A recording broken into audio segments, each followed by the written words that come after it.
السلام علیکم، میں امداد عمرو۔ تحریک انصاف کے اندر بغاوت اور مریم نواز للکارتی جا رہی ہیں، نہ صرف عمران خان کو جن کو وہ سلیکٹڈ کہتی ہیں بلکہ سلیکٹرز کو بھی۔ اور آج تو انہوں نے وہی پرانا لب و لہجہ اختیار کیا جس پر ان سے گلا کیا جاتا تھا۔ وہ جو نواز شریف صاحب کے بیانیے کے حامی تھے، جو چاہتے تھے کہ نواز شریف صاحب کے بیانیے کی آبیاری ہو، وہ ان کے گلے آج مریم نواز صاحبہ نے دور کیے ہیں۔ کشمیر میں بلوچ تحصیل، وہاں پر انہوں نے جلسہ کیا ہے، پلندری کی تحصیل ہے بلوچ، وہاں پر، اور وہاں پر انہوں نے آج جس طرح لٹرلی للکارنا کہتے ہیں نا، اسی طرح للکارا ہے، خبردار کیا ہے، اور اشارہ واضح ہے کہ الیکشن جو ہے وہ جو مقابلہ جس مرضی کا ہو، لیکن الیکشن کا نتائج لگتا ہے کہ طے شدہ ہیں کہ انتخابات کے نتائج کیا ہوں گے۔ تو پہلے میرا خیال ہے مریم نواز صاحبہ پر ہی رہتے ہیں، ان کی بات کرتے ہیں۔ وہ الیکشن کیمپین کر رہی ہیں، اور ایسی مطلب میں یہ ظاہر ہے بندہ جب دیکھ رہا ہو جلسے کہ کشمیر میں الیکشن میں اس طرح کے اتنے بڑے بڑے جلسے، تو وہ حیران کن جلسے، اور چھوٹے چھوٹے علاقوں میں جتنی جگہ ہے وہاں بندہ ہی بندہ ہے، پھر پہاڑ، پھر چبوترے، پھر وہ جو مکانوں کی چھتیں، پھر درخت، پھر وہ ڈھلانے، سارا کچھ ہر جگہ بندہ ہی بندہ ہے۔ تو ظاہر اب یہ کہا تو سمجھا تو یہی جا رہا ہے کہ یہ مسلم لیگ نون وہاں پر نمبر 1 جماعت کے طور پر اس وقت موجود ہے، اور پیپلز پارٹی کے بڑے بڑے جلسے ہوئے، اور پیپلز پارٹی کے لیے کہا جا رہا ہے کہ وہ بھی میدان میں موجود ہے، اور تحریک انصاف اس کے اندر کی باتیں جو سامنے آ رہی ہیں، اور پھر اسی جو حالات وہاں پیدا ہوئے تحریک انصاف کے لیے، تو اس کے بعد جو نئی حکمت عملی اختیار کی گئی، تو اس نئی حکمت عملی کے بعد کی صورتحال مزید تحریک انصاف کے لیے پیچیدہ ہو گئی ہے۔ پھر وہ اب وہاں پر کیمپین کرنے والوں کو لوگ ان پر جوتے پھینک رہے ہیں، ظاہر ہے۔ تو وہ اس سے اٹھنے والی بغاوت پر آگے چل کر میں گزارش کروں گا، لیکن ابھی جو مریم نواز صاحبہ نے آج بلوچ تحصیل میں جو خطاب کیا ہے، اور انہوں نے جو وہاں پر ایک جملہ، ویسے تو وہی تقریر جو کر رہی ہیں الیکشن کیمپین میں عموماً ایک ہی تقریر ہوتی ہے، کیونکہ ہر حلقے میں جا کر عوام کو اپنا منشور بتانا ہوتا ہے، عوام کے سامنے اپنی بات رکھنا ہوتی ہے، اور حکومت پر تنقید کرنی ہوتی ہے جو یا مخالفین پر تنقید کرنی ہوتی ہے۔ تو وہ تقریر کا تقریباً پیٹرن ایک ہی ہوتا ہے، آغاز سے اختتام تک، بیچ میں علاقے کے حوالے سے کچھ چینجز ہوتی ہیں ہر علاقے کی۔ تو آج جو مریم نواز نے تقریر کی ہے، کل وہاں پر ایک اور صورتحال پیدا ہو گئی تھی۔ کل جو جلسہ تھا وہاں پر مریم نواز صاحبہ نے کہا کہ جناب ہم ان سے بھی حساب لیں گے، وزیر اعظم ہاؤس پر بھی پھر چھاپے مروائیں گے، یعنی بنی گالہ پر۔ تو نیچے سے آواز آئی تھی، GHQ کا بھی لوگوں نے کہہ دیا، پھر باجوہ صاحب کا نام بھی آ گیا۔ تو وہ اب لوگ تو ظاہر ہے کر رہے ہیں۔ تو کل میرا خیال ہے وہ جو مائنڈ تھا لوگوں کا، یا لوگ جو سننا چاہ رہے تھے، شاید اس کی وجہ سے بھی مریم نواز صاحبہ نے کہا کہ چلیں پھر یہاں پر بھی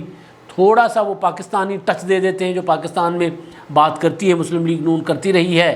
اب کچھ عرصے سے وہ شہباز شریف صاحب والا بیانیہ غالب تھا، اب شہباز شریف صاحب کا بیانیہ غالب ہے، خود غائب ہے۔ یہ کمال ہوتا ہے مسلم لیگ نون کا۔ پاکستان میں مسلم لیگ نون پر شہباز شریف صاحب کے بیانیے کا کہا گیا تھا کہ جب ان کا بیانیہ جو ہے وہ پریویل کرے گا، اور وہ اس پر مسلم لیگ نون چلے گی، ٹھنڈا ٹھنڈا میٹھا میٹھا بیان بازی ہوگی، پریس کانفرنس ہوگی۔ کچھ دن پہلے میں نے گزارش کیا تھا کہ جی پنجاب میں مسلم لیگ نون جاگ گئی ہے، اور انہوں نے حکومت پنجاب کے جو کارکردگی ہے اس پر ایک کچا چٹھا، وائٹ پیپر جس کو کہتے ہیں، وہ جاری کرنے کا انہوں نے فیصلہ کیا تھا۔ پریس کانفرنس کرنی تھی 14 تاریخ کو، بعد میں وہ پتہ چلا کینسل ہو گئی۔ پھر شہباز شریف صاحب کی پریس کانفرنس آ گئی تھی، شاید اس وجہ سے، کیونکہ اتنا تیز جو نہیں چلنا، کہ شہباز شریف صاحب کے بیانیے میں سنبھل کر پھونک کر قدم رکھنے والی پالیسی جو ہے وہ زیادہ سمجھی جاتی ہے کہ اسی کارگر ہوتی ہے۔ تو وہ شہباز شریف صاحب کا بیانیہ غالب ہے تھا، شہباز شریف صاحب غائب تھے ابھی تک، یہاں تو یہی ہے۔ لیکن بہرحال وہاں پر جب لوگوں نے نیچے سے سوال اٹھایا،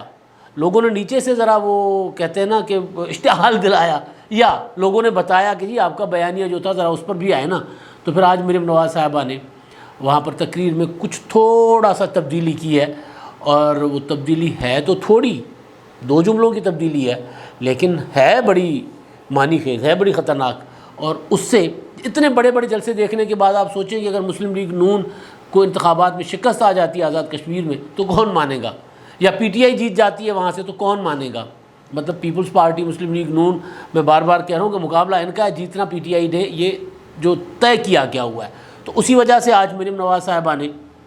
اپنی جو تقریر تھی، اس تقریر میں انہوں نے فوکس رکھا آخری جملے جو تھے ان کے، آخری جملے سے مراد کے تقریر کے اختتام سے تھوڑا پہلے انہوں نے کہا کہ جی اب نواز شریف صاحب، یہ جو لوگ ہیں نواز شریف صاحب کے دیکھنا چاہتے ہیں کشمیر پورے میں، ہر جگہ جہاں جاتی ہوں وہاں نواز شریف صاحب موجود ہیں، وہ بے شک لندن بیٹھے ہیں لیکن یہاں ان کا بیانیہ اور ان کا نام چل رہا ہے۔ اور پھر انہوں نے کہا کہ اگر نواز شریف صاحب سن لو، انہوں نے کہا سن لو جو سن رہے ہو، سلیکٹرز یا پٹے ہوئے سلیکٹڈ عمران خان کی طرف، اور سلیکٹر ظاہر ہے سب کو پتہ ہے جن کے لیے متعلق کل کہا گیا تھا کہ جناب ان سے بھی حساب لیا جائے، باجوہ صاحب کے متعلق ظاہر بات ہوتی ہے، یہ ان کے لیے کہا جاتا ہے۔ نواز شریف صاحب نے کہا ہے، نام لیے، اور مریم نواز صاحبہ نے بھی نام لیے کہ جناب یہ الیکشن مینیپولیٹ کر کے اور RTS بٹھا کر عمران خان صاحب کو لے کر آئے ہیں اور رات کے اندھیرے میں نتائج تبدیل کیے گئے۔ تو بہرحال تو انہوں نے کہا کہ جی سلیکٹرز اور پٹے ہوئے سلیکٹڈ سن لو، نواز شریف اور عوام کے راستے سے ہٹ جاؤ، اگر الیکشن چوری کرنے کی کوشش کی تو الٹا تمہیں نقصان ہوگا اور پھر تمہیں دھرتی پر اور دھرتی کے اندر منہ چھپانے کی جگہ نہیں ملے گی۔ اب یہ ظاہر ہے ایک پولیٹیکل اس کو وارننگ کہا جا سکتا ہے، یہ وہ والی دھمکی نہیں ہوتی دھرتی کے اندر گاڑ دینے والی، وہ کچھ اور دھمکی ہوتی ہے۔ ظاہر ہے یہ ہوتا ہے کہ پھر منہ چھپانے کی جگہ نہیں ملے گی نا، پھر زمین جگہ نہیں دیتی، جو عموماً کہا جاتا ہے نا کہ بندہ پھر ایسا حال ہوگا آپ کا کہ آپ کو زمین دھرتی جگہ نہیں دے گی، تو یہ اس سینس میں تھی۔ ممکن ہے کہ اس کو کل کو کوئی دھمکی لے کر بھی اس کا تشریح کرے، اس کی اپنی مرضی کا مطلب نکالے، لیکن بہرحال انہوں نے سلیکٹڈ اور سلیکٹرز کو یہ پیغام، اب اتنے بڑے بڑے جلسے دیکھنے کے بعد بندے کا اتنا جگرا تو ہو ہی جاتا ہے کہ بھائی اب یہ جلسے ہمارے ہو رہے ہیں اور اگر ووٹ ہمیں نہ ملا، لوگ ہمارے پیچھے ہیں، ہم جہاں جاتے ہیں وہاں تل دھرنے کی جگہ نہیں ہوتی، اور پھر ڈبوں سے ووٹ ہمارے نہ نکلے کسی اور کے نکلیں،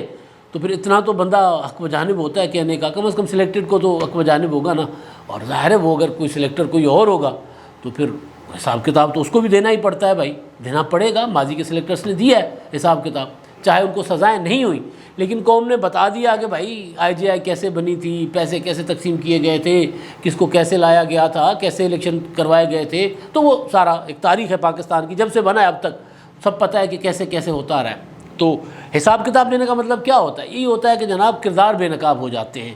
تو وہ والا حساب کتاب، وہ والی بات کر رہی ہوں گی مریم نواز صاحبہ کہ پھر آپ کو جگہ نہیں ملے گی، پھر کہ لوگ پھر آپ کو ایکسپوز کر دیں گے، بات کھل کر سامنے آ جائے گی۔ اور جب ظاہر اتنے بڑے بڑے جلسے مجمع ہوں،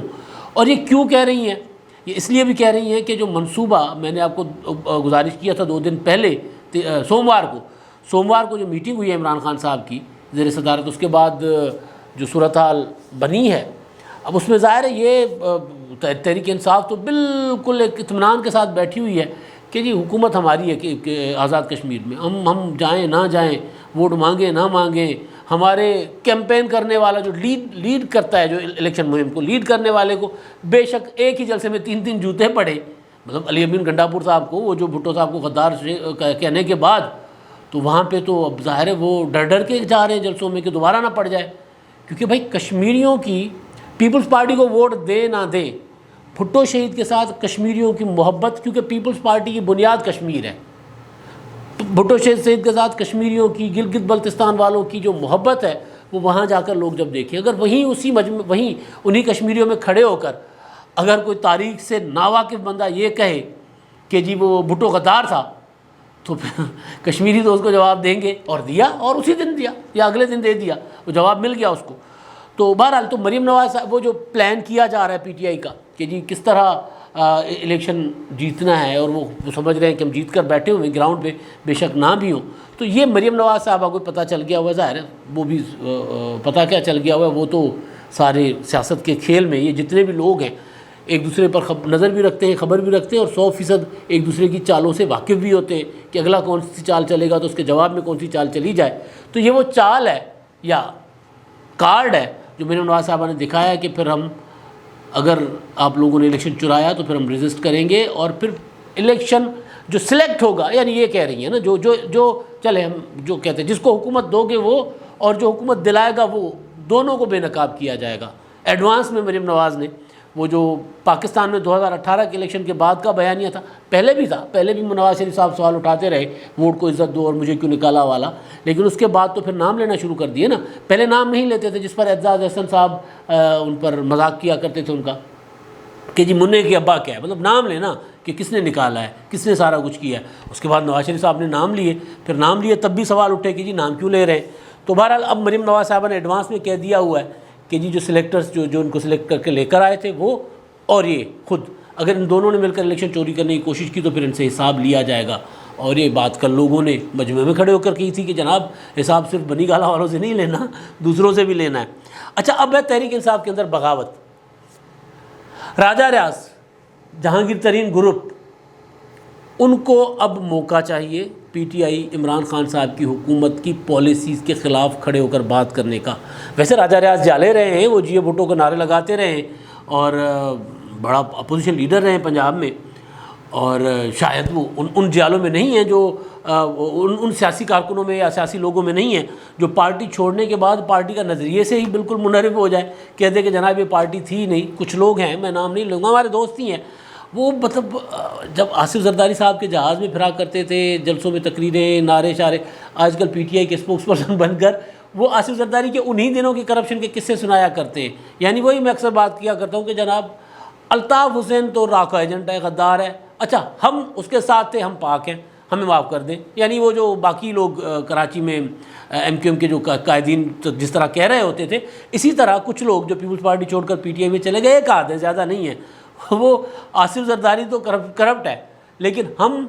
ان کے پیسوں پہ پلتے رہے، ان کے ساتھ چلتے رہے، تو ہم پاک صاف ہیں۔ تو اسی طرح کے لوگ، تو راجہ ریاض ان میں سے نہیں ہیں۔ لہٰذا راجہ ریاض نے جو کل قومی اسمبلی میں یہ جو علی امین گنڈا پور پر اپوزیشن تنقید کر رہی تھی، اپوزیشن احتجاج کر رہی تھی، پیپلز پارٹی، مسلم لیگ نون، کہ بھٹو شہید کو غدار کہنا، اور ایک جس نے پاکستان کو ایٹم بم دیا، جس نے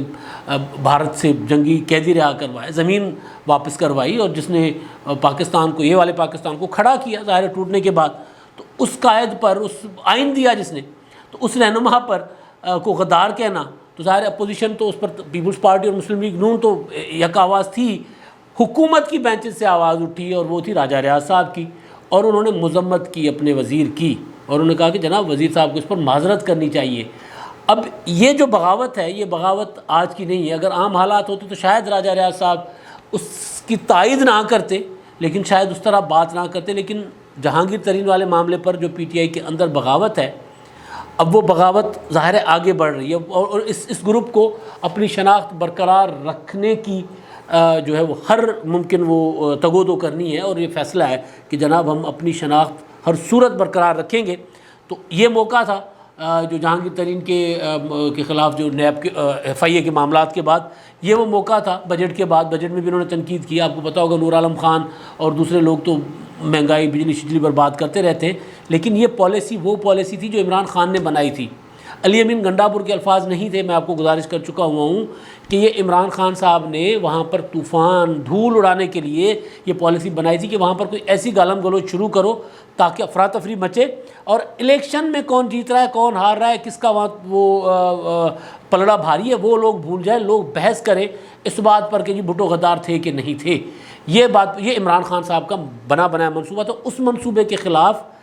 پی ٹی آئی کے اندر سے راجہ ریاض جب کھڑے ہو کر بات کرتے تو ان کو بھی پتہ ہے کہ جناب عمران خان صاحب کس طرح خود جو ہے وہ گالم گلوچ کا ایک پورا بیانیہ دے کر لوگوں کو بھیجتے ہوتے ہیں۔ تو وہ ان کو بھی پتہ تھا، لیکن ظاہر ہے کہ وہ ان کو پتہ ہے یہ بھی کہ پی ٹی آئی میں ان کا فیوچر نہیں ہے۔ لہٰذا ایک تو وہ کہ اپنا محبت بھٹو صاحب کے ساتھ ان کی اپنی، وہ انہوں نے اس کا اظہار کیا ہوگا، لیکن دوسرا سیاست دان ہے، پھر سیاست پہ پھر موقع پہ چوکا لگتا ہے، اور دوسرا انہوں نے پی ٹی آئی سے اپنے آپ کو ڈسٹنس بھی کیا ہے، کیونکہ جہانگیر ترین گروپ کو پتہ ہے کہ فیوچر ان کا وہاں نہیں ہے، لہٰذا یہ بغاوت آگے جائے گی، بڑھے گی، اور یہ پی ٹی آئی کے ساتھ نہیں رہیں گے۔ پھر جہانگیر ترین گروپ کل کو جو بھی پارٹی، پیپلز پارٹی ہوتی ہے، مسلم لیگ نون، جو بھی مضبوط پوزیشن میں آئے گی، یا جن کے لیے یہ سوٹیبل ہوں گے، جو ان کے لیے سوٹیبل ہوگی، ادھر جائیں گے، یہاں پر یہ نہیں رہیں گے۔ اور امپورٹنٹ چیز یہ کہ نواب شیر وسیع جو فیصل آباد سے، جو جڑاوالا سے منتخب ہوئے میں نے، جب راجہ ریاض صاحب یہ بات کر رہے تھے تو وہ کھڑے ہو کر تالیاں بھی بجا رہے تھے۔ تو یہ بغاوت جو ہے پی ٹی آئی کے اندر عمران خان صاحب کی پالیسیوں کے خلاف، سیاسی پالیسی کے خلاف، معاشی پالیسیوں کے خلاف تو چلتی رہتی ہے، سیاسی پالیسیوں کے خلاف بھی بغاوت شروع ہو گئی ہے۔ اب آخر میں جی ہمارے مہربان جو اپنی آراء سے آگاہ کرتے ہیں، کمنٹس کرتے ہیں، ان کا ذرا ذکر ہو جائے۔ شفیع شیخ صاحب ہیں، وہ کہتے ہیں کہ جی اس وقت تو اس وقت سے ڈریں جب چیئرمین نیب کی جانب سے وضاحت آئی ایس پی آر دینا شروع کرے گا۔ آئی ایس پی آر نے وضاحت دینی ہے کہ نہیں دینی یہ الگ بات ہے۔ آپ کو یاد، اب حکومت کو برا لگ رہا ہے نیب پہلے حکومت کے وزراء نیب کے لیے پریس کانفرنس کر کے نیب کاروائیاں کرتا تھا اور 4 وزراء بیٹھ کر اس کاروائیوں کو ڈیفینڈ کر رہے ہوتے تھے۔ آئی ایس پی آر نے تو نہیں کرنا، حکومت پیچھے ہٹ گئی ہے نیب سے۔ یہ اصل چیز یہ ہے کہ اب حکومت ڈر گئی ہے کہ یہ جو اب نا گیڑا ہماری طرف آئے گا، ظاہر ادھر سے سارے مک گئے نا، ادھر سے ختم ہو گئے، اپوزیشن تو ختم ہو گئی، سارے جیل بھگت چکے، اب ہماری باری آنی ہے، اس سے پہلے کہ ہماری باری آئے تو نیب کے ناخن کاٹیں۔ تو آئی ایس پی آر نے تو نہیں کرنا کچھ میرا خیال ہے، لیکن بہرحال جو حکومت ترجمانی کرتی تھی اب وہ ترجمانی نہیں رہی ان کے پاس۔ اب تک کے لیے اتنا ہی، اللہ حافظ۔